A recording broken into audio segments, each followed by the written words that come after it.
Hello and welcome to the Korean Beauty Show podcast. I'm your host, Lauren Lee, the founder of Style Story, where you can shop, learn and explore the world of Korean skincare, and the founder of Korean beauty brand Jelly Koat. So a big welcome back to the show, and I feel like I'm apologising quite often these days, but last week we didn't have a show, and today on this episode I'm going to run through why that was. If you are a regular listener, you may have heard me mention a couple of times that Jelly Koat was attending the BeautyWorld Expo, and that was the reason that I missed the show last week. And I hadn't meant to, but what happened was that show, that expo, ended up just being a lot crazier than I thought. And by the time we finished the 3 days and the setup on the Sunday, I literally just collapsed in a heap. And I kind of just needed to take a couple of days to recover. It was very physical as well. So I thought, why don't I just run through some of what happened at the expo? So beauty expos are something that I have attended, many, many times over my years working in the beauty industry. And I do sometimes get people dropping into my DMs and emailing asking what beauty expo they should attend for, their company or brand or whatnot. And that is just such a really hard question to answer for so many reasons. I think people want me to sort of go through the pros and cons for them. But at the end of the day, it really depends what you're selling or what you're buying, and also where you're doing all of that. There are beauty expos in pretty much every country in the world. I mean, that probably is overstating it, but I myself have now attended expos in Australia, in Korea, in the Middle East. I know that there are huge beauty expos in Bologna, in Hong Kong. There are lots in the States as well. And so it really depends literally on what side you are on. Are you on the side that is looking for goods to sell, or are you on the side where you're selling something? Are you a salon? Are you an esthetician? Are you looking for products that you can put maybe in your back bar? Are you looking for new machinery? The options are simply endless. So that's a question I tend to just sort of shy away from answering, because I can't really do that for you without sitting down and, chatting to you and having a really sort of solid understanding of your business, which is something that I do offer my services as a consultant, but it's not something I can really do just via DM, Yeah, so that is something that people do ask me from time to time. I've also done in the past episodes of the show where we do a roundup of what's trending and what I have seen at the different beauty expos. And I was kind of hoping I would be able to do that with you for this expo as well. But honestly, it was so much bigger, so much crazier, and than any expo that I've ever attended before, that I actually didn't even get to do a full walk around of the whole expo. And I have never been to a show where I haven't been able to do that, even if I was behind a stand. But this one was just on a different level. I cannot even explain the scale of it. It just made even the K-Beauty Expo, which is normally the biggest in Korea, it made that look small by comparison. So I thought what I might do is just sort of talk through what actually goes into being an exhibitor or turning up at one of these things, because it literally is so much work. And we started working on it all the way back at the beginning of 2023. So for a little bit of context, Jelly Koat is our brand. It started out as Style Story's in-house brand, but it's basically the culmination of all of my years of experience working in the Korean beauty industry, plus all of the data that we have collated from our customers, clients, testers, everything over the years. We kind of put all of that knowledge together and use that to develop our brand. And so it really is a collection of the products that people have told us over the years that they enjoy using the most, the textures, the experiences that they want to have. And, we've gone away and actually formulated those with our, team of chemists and come up with a collection that really does represent all of the things that people have told us over the years that they're looking for in their products. So that is basically our brand and how we came up with our formulas. Everything that we've put into our products is extremely specific. And that's because having worked with so many different brands, so many different ingredients, products and whatnot over the years, I've got a very clear understanding of what I want to see in a product, what actually will make a difference to the skin, and then stuff that just is fluffy, nice to have, or doesn't really matter. So everything is very purposeful and intentional in terms of what we've actually put into the formulas. And that is, different from a lot of other brands which are just using private label or something like that, like just an off-the-shelf already done solution. That is not what our brand was about. And that's why it's taken so long to come up with all of our formulas, because we're constantly testing different variations. We are testing for very specific skin concerns and skin types as well. When we're formulating, we really have that in mind. Obviously, the conditions, the weather in the markets that we are targeting, specifically being Australia, the US, are quite different to other markets. So we really were taking that into account when we were formulating as well. And so this Beauty Expo was our first chance, our first opportunity really to take this to a very global market. BeautyWorld Expo is one of the biggest in the world. And one of the reasons for that is the location. So it's held in Dubai, which is really like the center point in many ways of Asia, of Europe, obviously of the Middle East, just based on the location. So it's quite different to a lot of the other expos that are out there. So for example, I've been to beauty expos in Australia, and really the only people that you will see there are Australians. So people who are, making their products in Australia, people who are selling products in Australia are the kind of people that will come and check out what's going on. And, the Korean beauty expos, although we do attract buyers certainly from all over the world, the exhibitors are mostly Korean companies. So you might find, for example, Korean companies that are making ingredients, packaging, obviously brands as well. But the buyers, certainly I've noticed a change in the buyers, the people that are coming to Korean beauty expos over the years. There used to be a lot more white foreigners, I think, that came, and also the countries that they came from used to be a little bit different. But I've noticed over the years that the demographic of buyers that are coming to the expo has really changed. And of course, there are a lot of people that come to the expos who are Korean or who are foreigners living in Korea, for example. And Beauty World Expo was just on a different level. I've never seen anything like it. They literally had pavilions for pretty much most of the big countries in the world. We were in the Korea pavilion because we are made in Korea. And obviously we have a company registered in Korea as well. We have also got an Australian company. That was a little bit confusing for some people. They were like, why are you here in the Korea section? That's actually why, because we have two companies. We have one in Korea and one in Australia. And then there was an Australian pavilion. There was a Spain pavilion, like so many countries. France. There was even one for... They're literally too many to name. There was one for Jordan as well, like so many different country-specific pavilions.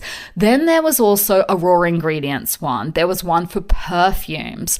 There were one for like the components in perfumes. It was absolutely ginormous. They were expecting, I think, 52,000 people to come through the expo. And I don't know about you guys, but I'm one of those kind of people that I find it really hard to gauge how many people there are in a room at any given time. Like if you asked me to look around a classroom and say how many people are in here, I'd be like, I'm not quite sure, like, maybe 100, don't know. But 50,000 people, to me, that sounded like a lot. But when I saw how many people were actually walking through the expo at any given time, I was like, this is really a lot more than a lot of other expos that I've seen. Like it felt like a lot of people.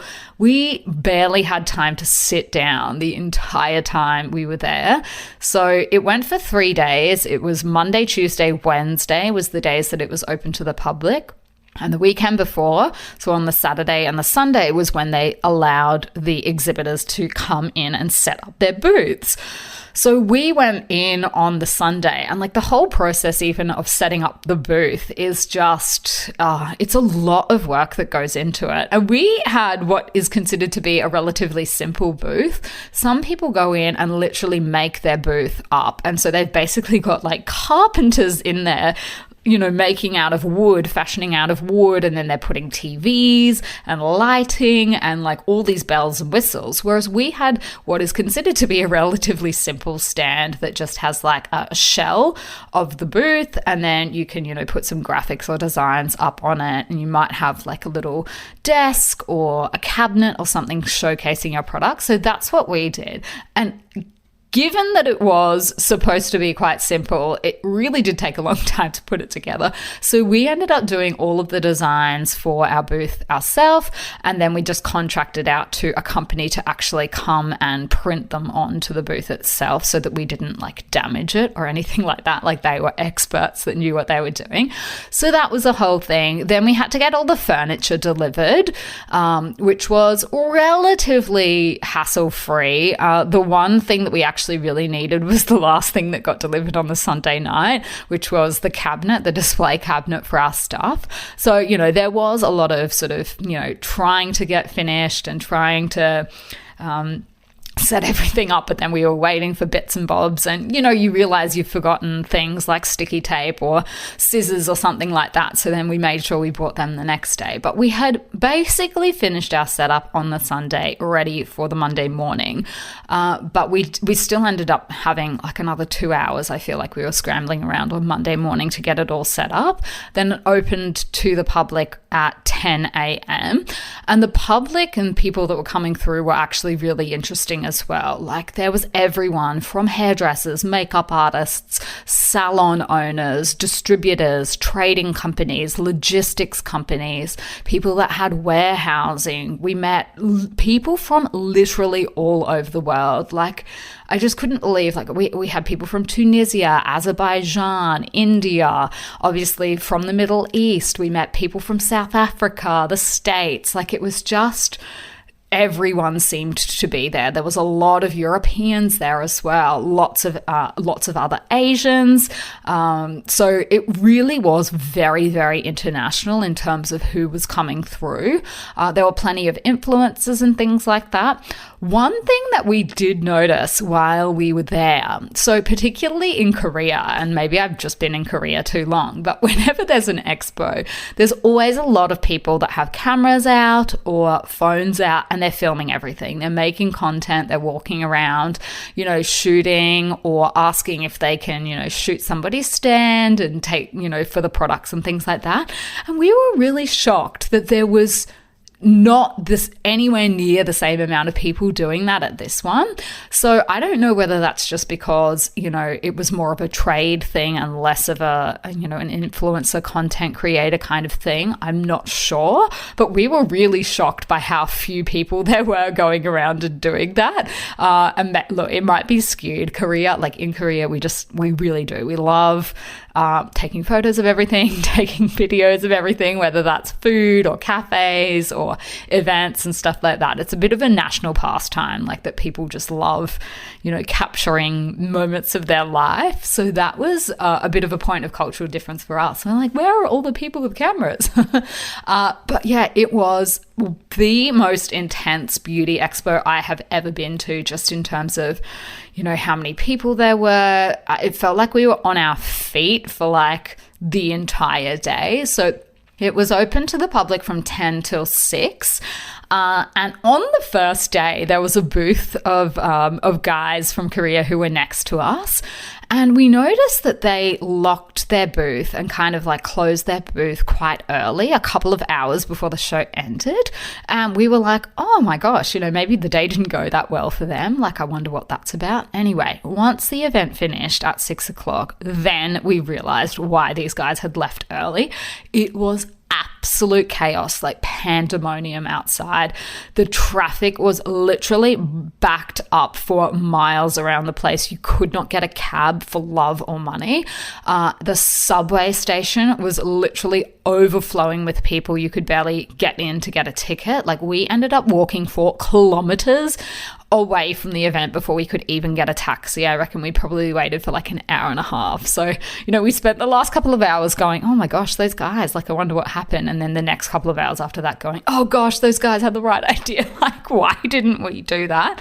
So we said to ourselves, we were like, all right, the next day we're going to finish up early so that we don't get stuck in the traffic again. And we could not get away. We just had person after person. It's a good thing, I guess. We were there to meet people and talk about the brand and all of that sort of thing. Like, that's the whole reason we were there. But we could not get away. So we found ourselves on the Tuesday and the Wednesday in the same like crowd crush of people at around 6 every day. We just could not seem to wrap it up. So look, that was the, I guess, unfortunate thing about the expo, was that it didn't seem to be very well managed from that point of view. Like, normally there's not a lot of public transport options around there in general. So that was a little bit of a minus. Whereas, in Korea, at all of the expo sites, you've got buses going everywhere. You've got, a metro just around the corner, a subway kind of thing. So a lot easier to sort of get around. And if you're staying at one of the hotels near the expo site, they will always have buses and shuttles and stuff to come and pick you up. So I thought that was managed a little less well than other aspects of it. But realistically, with that many people in one area, I don't know if there is a good way to do it. But that was something that we were just like, by the end, we'd sort of made peace with the fact that we were going to be waiting around for hours afterwards. Food and whatnot, they had lots of good options around there, which is good. We had been told that you weren't allowed to bring in outside food, which didn't seem to be being enforced, but I have heard from other people that it is enforced for other expos.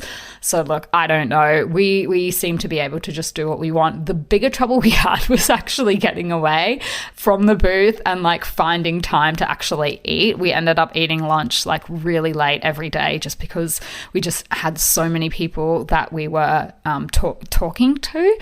I think if you are, a person or a professional in the beauty industry and you want to get like a vibe check, see what's going on, what's trending, and just actually talk to other people in your industry, these kind of events and trade shows are a really good way to do it. Because it's one thing, I guess, being in your own environment and speaking with other people in your team and whatnot and seeing what's going on social media. But social media these days, there's so many positive things about it, but it can be hard to get a vibe check because so much of what you see is sponsored content. And that can kind of skew your perspective a little bit. So as a brand, we found it really, really useful to just actually talk to the retailers, talk to the buyers, and find out, what are people actually buying? What are people actually interested in? And a classic example, so if you're not familiar with our brand, we only have 5 SKUs at the moment, and we have 2 accessories, and we've got more products coming out in 2024. But at the moment, we've got the 5 products. We've got a lip mask, sleeping mask, a moisturizer, a toner, and a sugar scrub. And a lot of people, particularly in the like influencer community, they're like, oh, don't use scrubs. They're not good for you.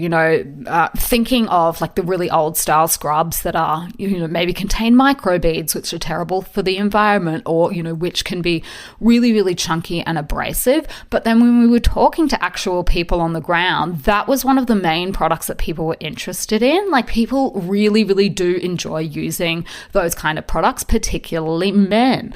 And I mean, of course, we already knew this. That's why we developed it in the first place, because of feedback from actual customers and people that purchase these kind of things. But it was really, I guess, eye-opening to just have those actual conversations with the buyers and with people that are working in the industry, as opposed to just, people online. I feel like sometimes online can become a little bit of an echo chamber, particularly if there's like one really famous influencer maybe that has strong opinions about something. Like in the past, there have been influencers that have been really anti-fragrance or whatnot. And then you just hear that echoed around and it just gets repeated without a lot of the people repeating it sort of knowing why they're repeating it. They're just like saying what they've heard from somewhere else. And this is not just in the beauty industry as well. This is in a lot of different industries. If someone comes out with a really radical opinion or a really negative take on something, that tends to travel a lot further and people just, repeat it and it becomes kind of a known fact. So that was, I think, really, really interesting. It was good to have those kind of discussions with people. Obviously, the climate that a lot of the buyers were buying for is very specific as well. So they were wanting to know, like, is this particular product going to be a good fit for, say, India or, another region in the world? And that's another really important thing as a brand as well that you have to take into account. And not a lot of smaller Korean beauty companies tend to do this. They tend to formulate for the conditions in Korea, which are very specific. We have 4 seasons. We have really big changes in temperature, everything from, minus 20 degrees Celsius in the winter all the way through to, 35 degrees with high humidity in summer. And that is just not the kind of conditions that other places in the world experience. So being able to identify that with your products and which products are going to be a good fit for which climate and which type of skin, that's also a really important thing as well. So I think overall it was a very intense period. There was so much prep that went into the lead up. Like we literally had our entire team involved because we had to book flights. We had team members that flew all the way over from Australia, which was like a 15-hour flight. So that was pretty intense. From Korea, I think it was under 10 hours, which is a little bit more manageable. But a lot of prep went into it, and we did really get everyone sort of involved in, we made everything from the backdrops to the displays to the marketing material as well. So for a 3-day event, it was probably 6 months of work. So, looking around at some of the other people's booths that were exhibiting as well, I just wondered, like, oh my gosh, I bet some people have like a whole team just set aside for something like this. Whereas for us, being such a small company in comparison, it was pretty much an entire team effort to get one booth off the ground for 3 days. So it is definitely a massive time commitment. It is also a money commitment as well. I think if you are, thinking about exhibiting, definitely keep that in mind by the time you have, paid for the flights, the accommodation. The cost of the booth itself varies at every expo, but it's not a cheap exercise. So everything that goes into it, I think it is a lot of work, but I have been attending expos for years now, and to actually, be able to be there and present a brand was pretty exciting. Unfortunately, I don't have a whole lot of, trend updates for you guys because, like I said, I just did not get a chance to actually walk the booths. Obviously, I got a chance to see what the other exhibitors in the Korea pavilion were doing. And, it's the same kind of things that we are already talking about. Vegan seemed to be a really big thing. Clean beauty. A lot of the brands that you will already be familiar with were also there. Skin Chonsa, Skin 1004 as they're called in English. Mixun was there as well. Han Skin. And they have a sister brand called Plodica, which I've actually never heard of, but they had 2 really huge booths.